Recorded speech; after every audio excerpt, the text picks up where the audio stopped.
Russian കൂലിപ്പട്ടാളത്തിൽ ചേർന്ന മലയാളി യുവാവിന് മോചനമായി. യുദ്ധത്തിൽ ഗുരുതരമായി പരിക്കേറ്റ് ചികിത്സയിലായിരുന്ന ജെയിൻ കുര്യനെ വിട്ടയച്ചു.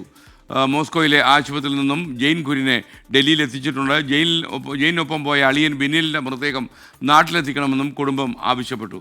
സൂരജ് അജിയുടെ റിപ്പോർട്ട് തൃശ്ശൂരിൽ നിന്ന്. ഏറെ നാളായി കുടുംബമടക്കം നടത്തിയ ശ്രമകരമായ ദൗത്യത്തിന്റെ ഭാഗമായാണ് ജെയിൻ കുര്യൻ വീണ്ടും നാട്ടിലേക്ക് എത്തുന്നത്. ഏറെക്കാലമായി ഇവർ കാത്തിരിക്കുകയായിരുന്നു. കഴിഞ്ഞ ദിവസമെല്ലാം ഒരു വീഡിയോ സന്ദേശമൊക്കെ പുറത്തു വന്നതാണ്. വീണ്ടും യുദ്ധമുഖത്തേക്ക് പോകേണ്ടി വരും എന്ന് പറഞ്ഞുകൊണ്ട് സഹായം അഭ്യർത്ഥിച്ചുകൊണ്ടുള്ള വീഡിയോ സന്ദേശമടക്കം പുറത്തു വന്നിരുന്നു. ഇതിന് പിന്നാലെയാണ് ഇന്ന് രാവിലെ മോസ്കോയിലെ ആശുപത്രിയിൽ നിന്ന് ഡൽഹിയിലേക്ക് ജെയിനെ എത്തിച്ചിരിക്കുന്നത്. അല്പസമയത്തിനകം കൊച്ചി നെടുമ്പാശ്ശേരി വിമാനത്താവളത്തിലേക്ക് ജെയിൻ എത്തും എന്നുള്ളതാണ് കുടുംബത്തിന് ലഭിച്ചിരിക്കുന്ന അറിയിപ്പ്. എപ്പോഴായിരിക്കും എത്തുക ജെയിൻ?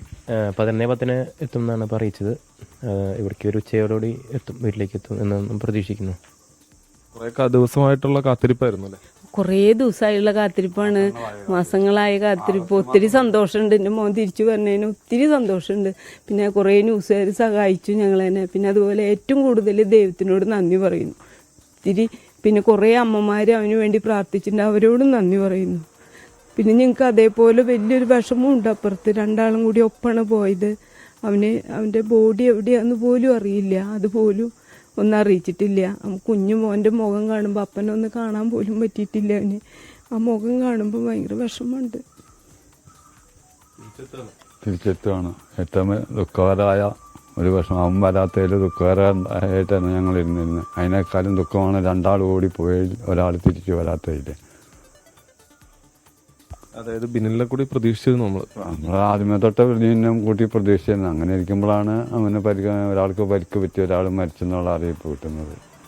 ഒരാളെങ്കിലും നാട്ടിലെത്തിക്കാൻ പറ്റിയെന്നുള്ളതിൻ്റെ ഒരു ആശ്വാസമുണ്ട്. ആശ്വാസമുണ്ട്, അതിനൊപ്പം ദുഃഖവുമുണ്ട്. ആശ്വാസത്തോടൊപ്പം ദുഃഖവുമുണ്ട്.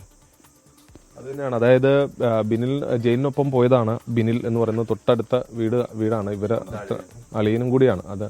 അപ്പോൾ അത്രമാത്രം ആത്മബന്ധം ഉണ്ടായിരുന്ന ആളുകൾ രണ്ടുപേരും ഒന്നിച്ചു വരുന്നതിന് വേണ്ടിയാണ്. രണ്ട് കുടുംബങ്ങൾ അല്ലെങ്കിൽ ഒരു നാട് തന്നെ ഒന്നിച്ച് കുറേ കാലമായിട്ടുള്ള അവരുടെ ആവശ്യമായിരുന്നു. പക്ഷേ അതിലൊരാളുടെ ജീവൻ നഷ്ടമായി. എന്നാൽ പോലും ജെയിനെ നാട്ടിലേക്ക് കൊണ്ടുവരാൻ സാധിച്ചു എന്നതിൻ്റെ ആശ്വാസമുണ്ട്. അപ്പോഴും ഈ ബിനിലിന്റെ മൃതദേഹം എവിടെയാണ് എന്നത് സംബന്ധിച്ചൊരു സ്ഥിരീകരണവും എംബസിക്ക് പോലും നൽകാൻ കഴിയുന്നില്ല. അങ്ങനെ ഒരു അവസ്ഥ കൂടി നിലനിൽക്കുകയാണ്. അതുകൊണ്ട് തന്നെ ഈ ബിനിലിന്റെ മൃതദേഹം അടക്കം നാട്ടിലേക്ക് മടക്കി കൊണ്ടുവരണം എന്നുള്ളതാണ് ഈ ഘട്ടത്തിൽ കുടുംബം മുന്നോട്ട് വയ്ക്കുന്ന ഒരാവശ്യം കൂടിയുള്ളത്.